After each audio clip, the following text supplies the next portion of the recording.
Invité du dimanche, mesdames, messieurs, bonjour, bonsoir. Bonjour, bonsoir, vous connaissez le refrain, tout simplement parce que cela dépend de l'endroit du monde d'où vous nous suivez, Télé Congo étant sur satellite.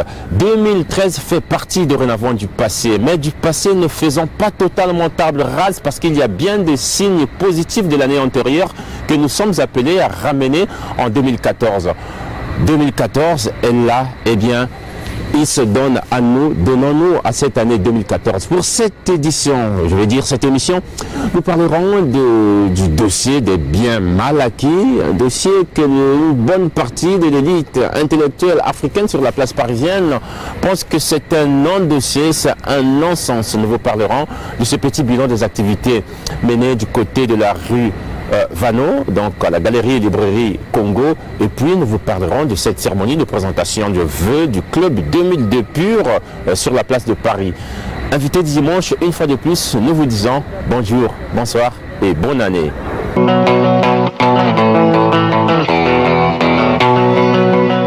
Invité du dimanche. C'est un dossier qui a fait et fait encore couler tant d'encre et de salive. L'affaire dite des biens mal acquis. Fin 2013, la presse française, notamment à travers son journal Libération, a décidé de braquer après la Guinée équatoriale, donc les caméras, sinon les objectifs, sur le Congo. Cela dit, une bonne partie des intellectuels africains et bien sûr des Congolais que nous avons rencontrés sur la place parisienne lèvent la voix pour dire c'est une non-affaire, c'est un non-sens, une affaire qui ne dérange que les Français eux-mêmes. À la vérité, c'est de ce côté qu'il faut voir. Nous vous proposons cette série des interviews que nous avons pu enregistrer sur la place parisienne. J'ai dit bien une série, car c'est un épisode qui commence. She's just a girl and she's on fire. Hotter than a fan. Si on parle de biens mal acquis, il serait bien que ces organisations qui s'intéressent aux biens mal acquis aillent à la source des vraies informations. Puisque qui dit bien mal acquis, sait pertinemment d'où viennent ces biens mal acquis. On va prendre un exemple simple pour vraiment expliquer et donner une lumière à cette histoire des biens mal acquis. On prend un exemple précis. En 1885, il y a eu ce qu'on appelle le congrès de Berlin qui a divisé les pays africains. Et donc on appelle ça la charte de l'impérialisme. Et dans ces chartes-là, à l'article 5, on nous dit de façon franche, sans détour, que tout le monde peut consulter cette charte sur Internet, à l'article 5, que tous les dirigeants africains ont pour devoir de déposer leurs fonds en Europe ou en Amérique, et en contrepartie, les intérêts de ces fonds-là vont servir à donner des prêts aux pays africains.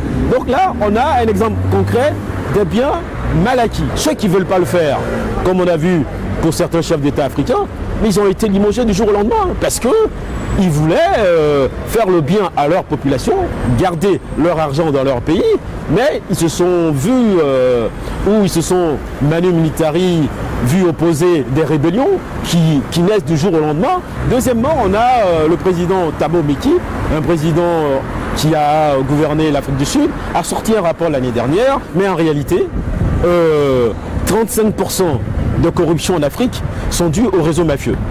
Et que 60% des corruptions sont dues aux entreprises européennes et américaines sur la foi organisée de ce que nous appelons habituellement des codes d'investissement. C'est-à-dire que devant tout le monde, ces entreprises-là ne payent pas d'impôts.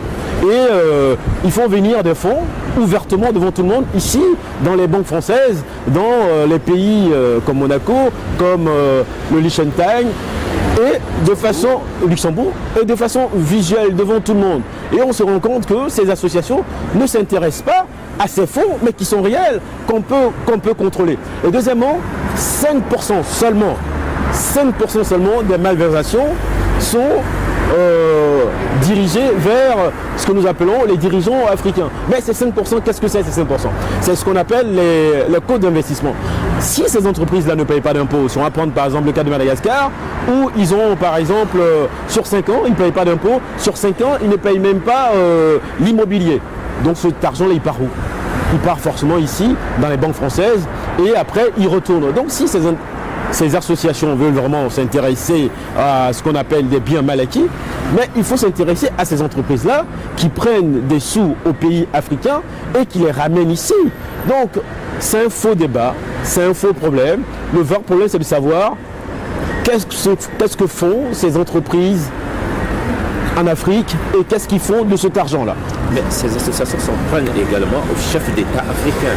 Les personnes des chefs d'État. Là aussi, vous dites que c'est mal ciblé les choses. Non, c'est mal ciblé les choses parce que, en principe, sur le principe même de la souveraineté, une association doit réellement s'intéresser au pays où il a son siège. C'est là où se trouvent un peu ses activités et c'est là où elle doit s'intéresser. Mais la plupart de ces associations s'intéressent plus à nos chefs d'État africains au lieu de s'intéresser à la fois à leurs propres chefs d'État d'ailleurs et ensuite aux entreprises françaises, américaines qui eux ouvertement font des détournements de fonds publics. Pourquoi ils ne s'intéressent pas à ces entreprises-là? Pourquoi par exemple ils ne s'intéressent pas au trésor public français où sont logés par exemple 65% des avoirs africains? Un exemple, si par exemple le Congo vend, c'est un exemple, 100 € le baril de pétrole, on a 65% qui dorment au trésor public français. Alors pourquoi ces associations ne s'intéressent pas à ces sommes qui dorment ici au trésor public français et dire mais voilà des biens qui sont mal acquis. Et deuxièmement, du cacao en Côte d'Ivoire et puis même on va actualiser. Si on prend le cas par exemple de la Centrafrique, on voit bien qu'aujourd'hui l'aéroport centrafricain est occupé par l'armée française qui a plus d'État, il n'y a plus de contrôle alors qu'on sait que Centrafrique produit à la fois de l'uranium et Centrafrique produit aussi à la fois, dans le temps on disait des diamants. Mais qui fait le contrôle de ces diamants, de ces biens qui viennent ici? Voilà le vrai problème. Donc si les associations veulent réellement s'intéresser aux biens mal acquis, donc aux biens des Africains, il serait bien de s'intéresser à la destination. Le cas du Mali avec... Oui, aussi le cas du Mali avec l'or, parce qu'il y a plus de 300 ans, le Mali est le premier producteur d'or au monde, et on s'aperçoit qu'on dit toujours aux Maliens qu'ils sont pauvres. Comment on peut être pauvre en étant à la fois producteur d'or depuis 300 ans? Mais c'est immense. Donc si ces associations-là veulent vraiment s'occuper des cas concrets, mais qu'ils saisissent ces banques-là et disent mais attendez, tout cet argent que vous avez, mais ils viennent d'où? Voilà les problèmes concrets dont il doit parler. Voilà les problèmes réels dont il va parler. Maintenant, on va donner un exemple. Parce que on stigmatise beaucoup les chefs d'État africains. On peut dire quelque chose de concret. On va prendre l'exemple, par exemple, de l'empereur Kankou Moussa. Voilà un empereur qui voyageait beaucoup dans le temps. Donc à chaque fois qu'il traversait un pays, par exemple, on va dire le Maroc dans le temps ou l'Arabie Saoudite, il déposait au trésor public de ces pays-là une somme immense pour subvenir aux besoins des ressortissants maliens qui vivaient en Arabie Saoudite. Mais il allait même plus loin.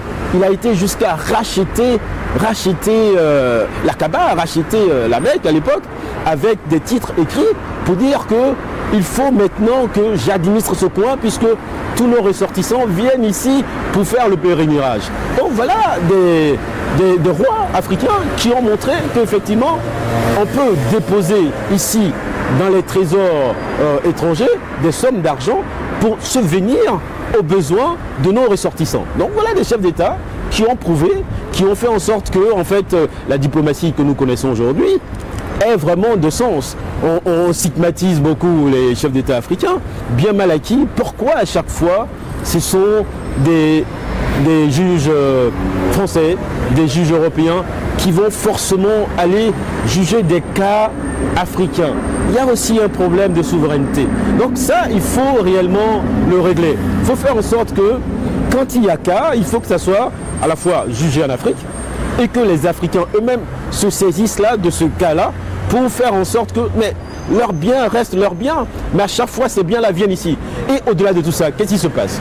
On se rend bien compte que ces biens qui sont en Europe ou aux États-Unis, mais au final, la plupart du temps, nos dirigeants, des fois, ils n'ont même pas de visa pour venir en Europe. Donc, qu'est-ce qui se passe? Ces biens sont confisqués. Et ces biens restent au trésor public de ces pays-là. Donc, au final, quels sont ceux qui bénéficient de ces biens dont on parle?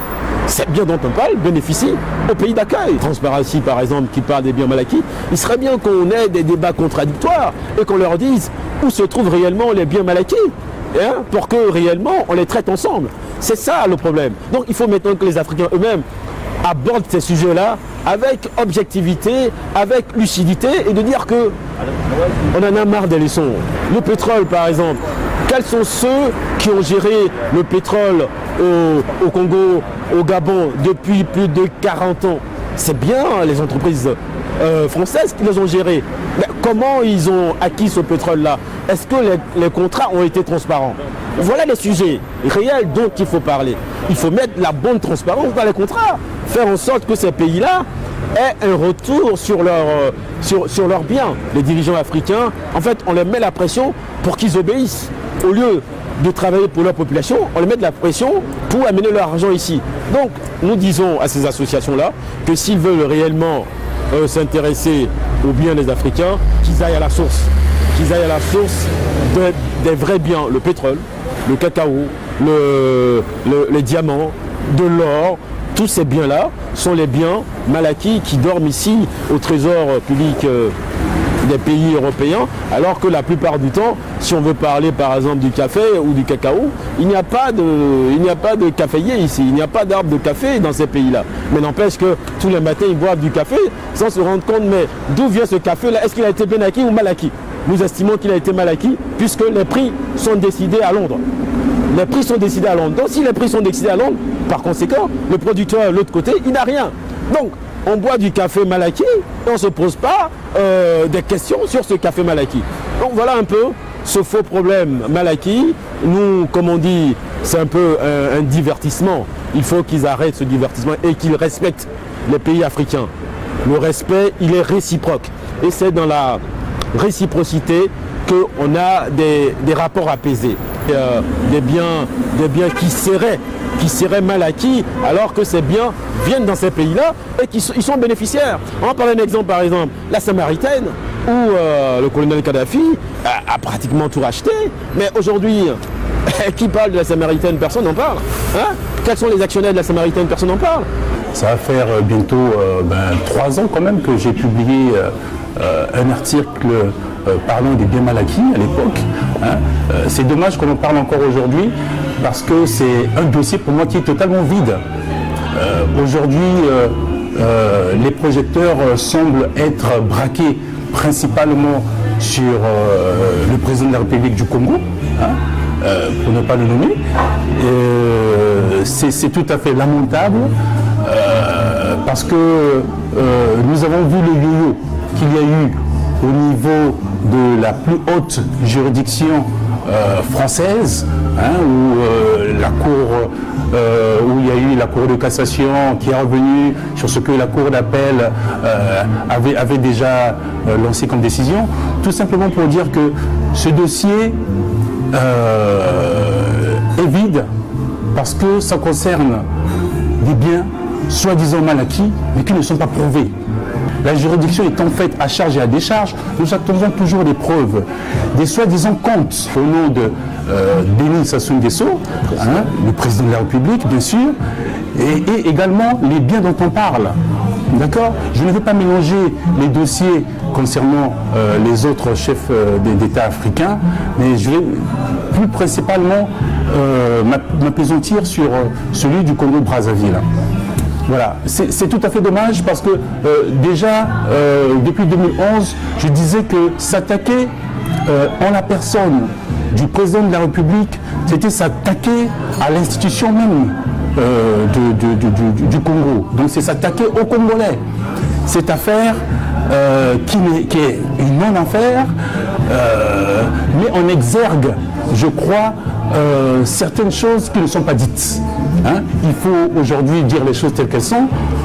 que ce soit les Chinois qui viennent prendre plus de place dans les gérants économiques de l'Afrique, que ce soit les Russes ou les Indiens, nous ne sommes plus, comme l'a dit quelqu'un, pour ne pas le nommer, l'Africain qui n'est pas encore rentré dans l'histoire, je voulais dire. C'est ce débat qui revient sans cesse, comme pour inciter un peu les Congolais, il faut le dire, au désordre public, mais il faudrait qu'ils pensent également aux Français qui sont chez nous au Congo, qui peuvent être indexés également. Ça peut avoir des conséquences très néfastes pour nos deux pays. Donc arrêtons de secouer des dossiers qui n'ont pas lieu d'être secoués. Nous voyons ici des chefs d'État, des Émirats, des princes de grands pays qui viennent en France acquérir des biens, mais on n'en parle jamais. On n'en parle jamais. Nous avons même aujourd'hui des banlieues qui sont plus ou moins achetées, des mosquées, il faut le dire également, qui bénéficient des fonds internationaux, mais on n'en parle pas. Mais pourquoi cet acharnement? J'aimerais dire que c'est un problème tétraplégique, hautement politique, sociétal et judiciaire. Hautement politique pour la simple raison que les auteurs, les personnes concernées dans ce dossier ont des fonctions politiques, et judiciaire de par son contenu, puisqu'il semblerait des biens mal acquis, il s'agirait des détournements de fonds publics qui auraient alimenté l'acquisition de ces fameux biens mal acquis. Ensuite, sociétal, parce qu'il concerne quand même certains pays africains, la société africaine. Alors, j'aimerais quand même dire que je ne souhaiterais pas donner un point de vue juridique à ce sujet, dans la mesure où je ne connais pas les tenants et aboutissants, notamment les décisions de la Cour de cassation de Paris sur ce dossier. Par contre, mon point de vue serait sur le plan politique et sociétal. Alors, le dossier des biens mal acquis concerne le détournement donc, des biens de l'argent public, qui est celui notamment du contribuable africain, donc des peuples africains, notamment en l'occurrence du peuple guinéen, du peuple gabonais et du peuple congolais. Donc à mon avis, c'est à ces peuples, à travers leurs institutions, de juger l'opportunité ou pas de pouvoir poursuivre les dirigeants qui sont à la base de cela. La loi, ou si vous voulez, la justice est le fondement de toute démocratie. Et la justice d'un pays est une question cardinale. Cardinale de souveraineté nationale. La plus grande démocratie du monde, c'est les USA. Et moi j'aime bien la Constitution américaine qui stipule que tout citoyen américain doit être jugé sur le sol américain. Alors, si les ONG, notamment Sherpa et Transparency International, prouvent que les présidents Obiang Nguema ou le président Bongo ou son excellence le président Denis Sassou Nguesso ont des biens mal acquis, il appartiendra normalement à leurs peuples respectifs, à travers leurs différents gouvernements, de pouvoir les juger, et non quelques associations qui se porteraient garantes de pouvoir le faire. Elles n'ont pas qualité, d'une part. D'autre part, la problématique des instances internationales, notamment les ONG, les organisations non gouvernementales, ne doivent pas du tout entrer en ligne de compte que si les gouvernements des pays respectifs sollicitent leur aide. À ce moment-là, les procédures de la machine judiciaire internationale pourront être mises en marche. Or, à l'heure actuelle, au moment où nous parlons, en ma connaissance, en tout cas, les principaux chefs d'État qui sont intéressés dans ce dossier n'ont pas reçu un mandat d'arrêt international, n'ont pas été convoqués par une quelconque cour que ce soit. Par ailleurs, au nom de la présomption d'innocence, je pense que tous ces différents chefs d'État doivent être présumés d'abord innocents puisqu'il n'y a aucune preuve contre eux.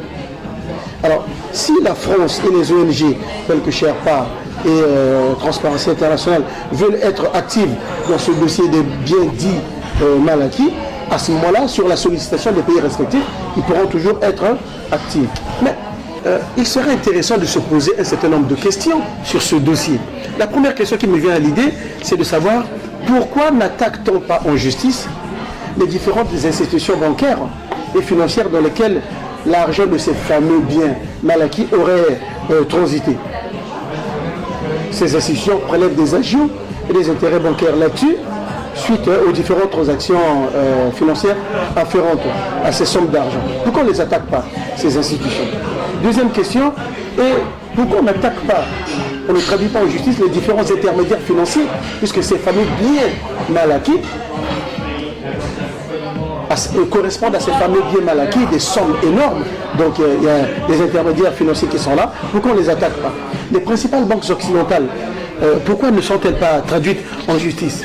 Et que fait-on des règles de blanchiment d'argent? Que fait-on des règles sur la lutte contre la corruption? Pourquoi ne traduit-on pas en justice les fameux présidents des pays occidentaux dont les campagnes électorales ont été financées par cet argent? Dernièrement, on a parlé de l'argent de Kadhafi. Dernièrement, on a parlé du financement des élections présidentielles de son Excellence M. Nicolas Sarkozy, par exemple. Pourquoi on n'attaque pas, on ne traduit pas en justice les Occidentaux qui bénéficient de cet argent? Donc moi, je pense que il y a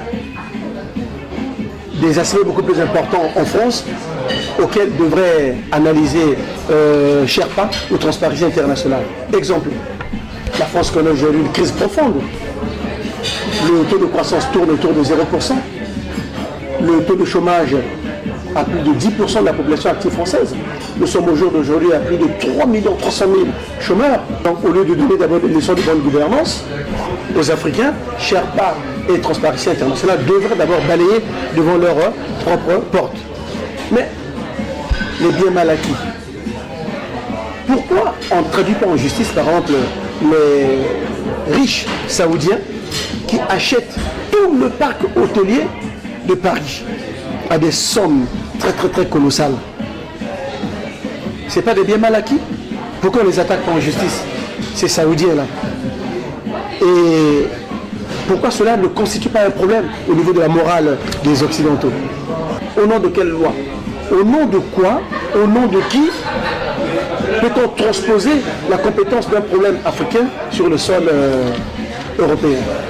Pensez-vous un seul instant que Sherpa ou Transparency International, ces deux ONG, veulent vraiment du bien du peuple africain ou des peuples africains? Non. Là, je me rappelle encore de Paul Sauvy qui disait « Comment voulez-vous que le capitalisme puisse affronter son propre contraire et célébrer gaillamment ses propres funérailles ?» Je ne pense pas.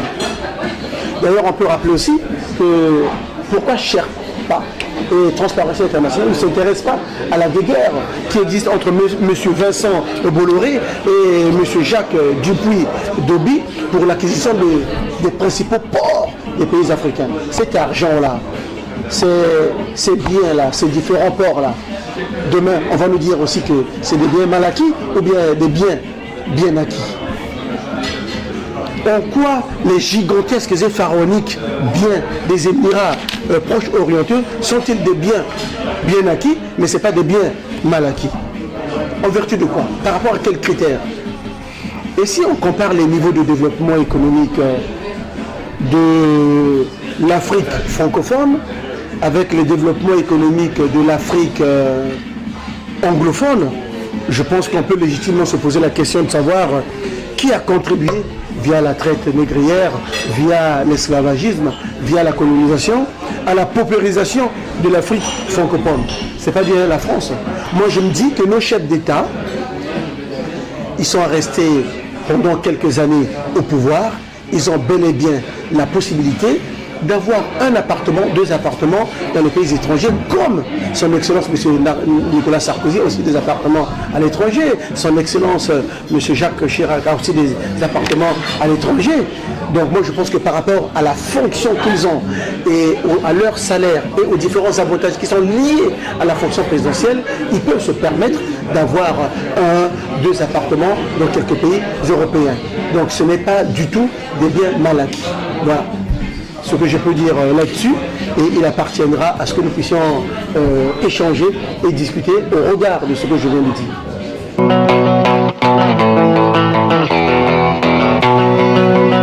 Eh bien voilà, on peut tous se poser cette question. Ces riches saoudiens qui s'achètent tout ici. Alors, que dit l'association? À vous de voir. La librairie Galerie Congo, au titre donc de l'année 2013, aura mené assez d'activités culturelles où d'ailleurs nous y étions. Je vous propose ici cette petite synthèse faite par mon confrère Marie-Alfred Goma et Rose, une autre Marie, Rose-Marie Bouboutou. Suivant. Cher Christian Marcel Post, donc on disait que hier c'était la clôture, mais on va revenir surtout sur le bilan de 2013 qui était un bilan très riche où on a donné la possibilité de revoir des grands auteurs ici chez nous, des nouveaux auteurs, de jeunes auteurs. Rose-Marie, est-ce qu'on peut revenir sur cette année 2013 ? Cette année 2013 a été très riche dans la programmation de la galerie avec en moyenne 2 événements organisés par mois. Le coup d'envoi a été donné avec éclat à Brazzaville même, C'est vrai. au cours du festival Étonnant Voyageur. Et puis, donc, tout au long de l'année, sont différents rendez-vous qui se sont succédés à la galerie, des rencontres qui ont mis en valeur les différents artistes congolais, les musiciens avec la fête de la musique, un hommage musical à Jacques Loubello qui est parti cette année. Et c'était une émission en direct avec l'émission Tam Tam de Benoît. On l'a réalisée ici, effectivement. Et puis, donc, le rendez-vous phare pour Paris, qui est le Salon du Livre Oui. de Paris, où les À la porte de auteurs Versailles. congolais ont pu vraiment se faire connaître et donner le meilleur d'eux-mêmes.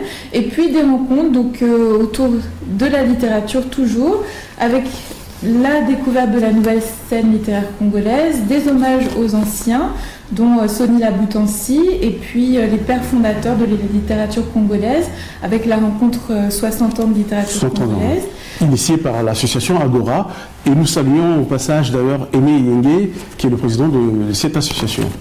Et puis des retours sur notre histoire, avec la rencontre initiée du bassin du Congo, organisée en partenariat avec le musée d'Aper à Paris. Alors, voilà, donc c'est un bilan qui montre que la librairie Galerie Congo, effectivement, est conforme aux objectifs que nous sommes fixés de constituer une vitrine culturelle, c'est-à-dire la continuité de Brazzaville. Brazzaville, quand on sait que c'est la capitale de la littérature, on peut le dire, au niveau du bassin du Congo, et ici, au niveau de la librairie Galerie Congo, on s'efforce à représenter cette culture-là. Mais là, bon, on a quand même parlé du passé, si on peut dire. C'est le fondement donc de la librairie. Et demain, qu'est-ce que la librairie Galerie Congo réserve aux gens qui vont venir nous voir, Alors, aux téléspectateurs les aussi. rencontres reprennent donc dès le début du mois de janvier. Janvier 2014. 2014, avec toujours une programmation que l'on espère aussi riche et aussi variée.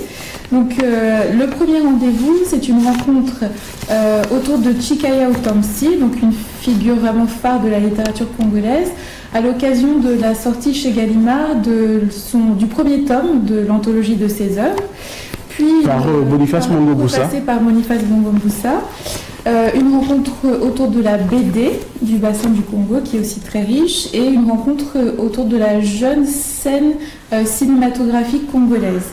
Et puis des grands rendez-vous en dehors des murs de la librairie Congo, donc le Salon du Livre de Paris du 21 au 24 mars et le Printemps de la Poésie qui aura lieu en juin 2014 et où le bassin du Congo en fait est la région invitée. Donc voilà, une occasion pour faire découvrir nos poètes. Ben, au Salon du Livre, c'est ça. Au Salon du Livre, il faut le rappeler que le pays invité, Et l'Argentine. l'Argentine, donc qui dit Argentine, c'est le tango. Donc il y aura sûrement, forcément, parce que nous sommes férus de musique, il y aura une table ronde où on va faire le rapprochement entre le tango et la rumba. Mais on a peut-être omis de dire aussi que la librairie Galerie Congo accompagne des événements comme Plume Noire, par exemple, qui ne se tient pas au niveau de notre galerie, qui se tient au niveau de Montparnasse. Là aussi, c'est un salon où nous sommes présents et il y a aussi une Reims d'ailleurs. Il y a une Reims aussi, donc effectivement, nous avons soutenu tout au long de l'année des activités artistiques et culturelles. Donc il y a eu les festivités organisées autour du jumelage entre Reims et Brazzaville, où la librairie Galerie Congo était présente, bien sûr. Comme il se doit par Marie-Alfred Ngoma, et où nous avons pu accompagner la peintre Vanessa Agnagna, voilà, et puis le luthier de Sanza, qui est notre ami Barnaby Mationa, qui était là hier d'ailleurs, qui a animé pour accompagner les conteurs. Alors voilà, pêle-mêle, on vous donne des informations comme ça. Il y a le fondement qui est celui de 2013. On a la possibilité aussi de continuer en 2014. Rosemary en a évoqué, mais tout cela est possible grâce aux actions qui sont soutenues par nos institutions, par nos instances, le ministère de la Culture, on peut le dire. Voilà. La direction du livre, et puis bien sûr l'ambassade du Congo ici en France. Ici. Et puis la direction des dépêches de Brazzaville. Et on ne le dira jamais assez. Télé Congo qui est notre partenaire parce que tout le long de l'année, les téléspectateurs assidus ont dû voir une rubrique dans l'émission L'invité du dimanche de Christian Martial Post, où vous êtes de plus en plus nombreux à suivre d'ailleurs, et la culture ne peut que vivre grâce à vous, grâce à ce que vous nous redonnez en fait tous les dimanches. Et un petit mot peut-être, Rosemary, pour conclure. Parce qu'on est à la fin, on n'a qu'un petit temps imparti. Et en fait, juste pour inviter tous les Congolais, de passage à Paris ou habitant en région parisienne, à venir à la librairie Galerie Congo, c'est vraiment votre maison. Donc vous y serez accueillis chaleureusement par Marie-Alfred. C'est devenu un rendez-vous vraiment pour les intellectuels et les artistes congolais de Brazza et de la diaspora. Et voilà, il faut tous venir à la librairie Galerie. C'est un appel vibrant, Christian Martial Post, qu'on lance, que je sais que vous allez pouvoir relayer avec, parce que Télé Congo est sur le satellite, comme vous le dites tout le temps, Christian Martial. C'est à vous. C'était Rosemary Mobutu et Marie-Alfred Ngoma depuis la rue Vaneau à Paris. Merci beaucoup, Christian Martial. C'est à vous.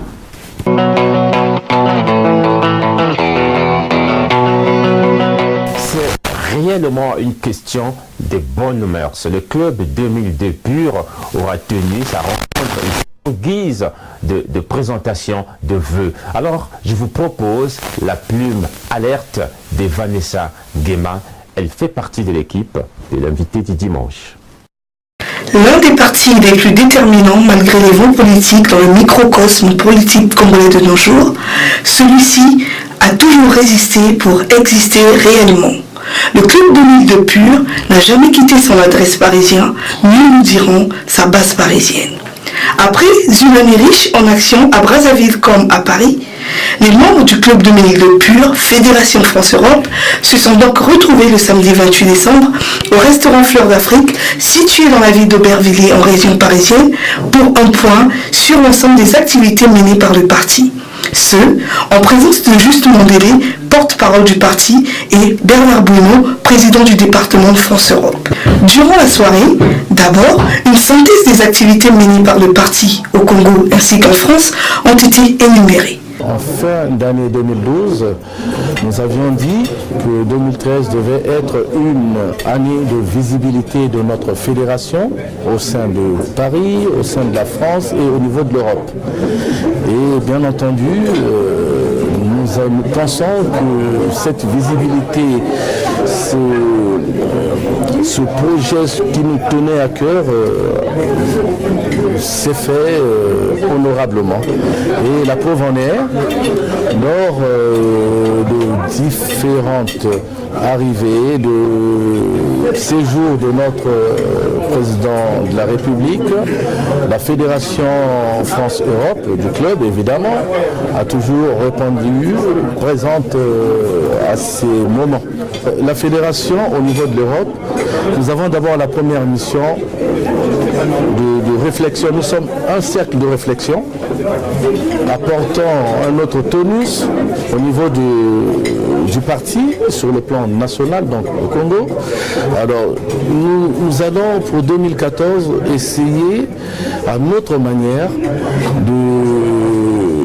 d'ouvrir des débats, des thèmes, par exemple sur la paix durable, sur l'émergence sociale, et bien évidemment, certes nous sommes un parti, mais nous pouvons aussi avoir cette mission de lobbying, de ramener les entreprises qui sont ici pour aller visiter et pourquoi pas travailler au Congo-Brazzaville.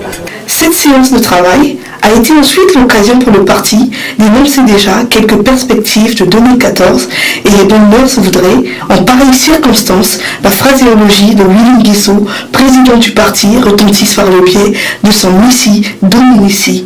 Le bilan du club 2002 pour 2013, le club a participé donc à tous les événements politiques du pays, a contribué en ce moment, le parti travaille dans toutes les commissions qui sont donc qui ont été mises en place suite à la concertation de Belizy, donc pour les élections locales, pour créer les conditions les meilleures en tout cas pour l'organisation des élections locales. Nous sommes dans toutes les commissions et je pense que c'est l'événement le plus important, puisque l'enjeu est en détail pour 2014. Donc, et puis du reste, le club a participé à tous les autres événements aux côtés de la majorité, les autres partis de la majorité présidentielle. Vous avez suivi la campagne Touche pas à mon président. Cela a aussi été un moment important pour le parti parce qu'il s'agissait pour nous de défendre tout simplement les institutions de la République et l'intégrité même de nos institutions qui étaient plus ou moins mis à mal et qui continuent à subir des tentatives de déstabilisation. Il y a des enjeux de 2014, les élections locales qui pointent à l'horizon. Nous faisons partie des exécutifs locaux, le Club 2002, donc déjà nous pensons qu'avec les autres partis de la majorité, nous allons nous organiser donc, à défendre nos bilans au sein de ces exécutifs locaux, pourquoi pas améliorer les performances passées, et donc ça c'est un enjeu important, et puis par ailleurs participer à tous les débats démocratiques, à tous les débats qui vont faire évoluer notre société, qui vont pourquoi pas faire évoluer et moderniser nos institutions de la République. Je profite donc de l'occasion pour souhaiter une bonne année 2014 à tous les citoyens congolais, à tous les compatriotes, et une fois de plus, que le bon Dieu bénisse le Congo. Merci. De même, le porte-parole du parti ainsi que le président de la structure en France ont prononcé leurs vœux comme il est de tradition. Enfin, la soirée s'est terminée dans une ambiance conviviale, de quoi permettre l'échange ainsi que l'entretien avec les sympathisants désirant intégrer le mouvement. Ainsi donc s'achève cette édition invitée du dimanche de l'année, la première édition, voulais-je dire, de l'année 2014, cette année d'engagement, cette année de combativité, cette année de créativité. Nous vous disons, une fois de plus, bonne année.